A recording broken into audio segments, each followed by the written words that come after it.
లేదు, తీసుకుపోయి వేరే కాడ పెట్టిండు. పెట్టిన తర్వాత ఇప్పుడు కట్టమంటే లేవు కదా పైసలు.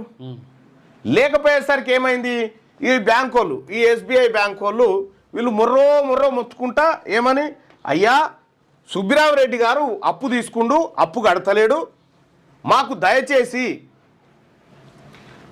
దయచేసి న్యాయం చేయండి అని చెప్పి national company law tribunal Hyderabad బెంచ్కు పోయారు.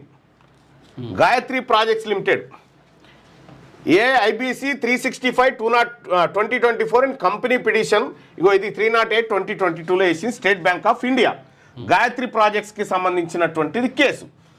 ఈ order copy national company law tribunal NCLT హైదరాబాద్లో ఉంటుంది ఈ బెంచ్. ఈ బెంచ్లో ఆర్డర్ వచ్చింది. ఏమని ఆర్డర్ వచ్చిందంటే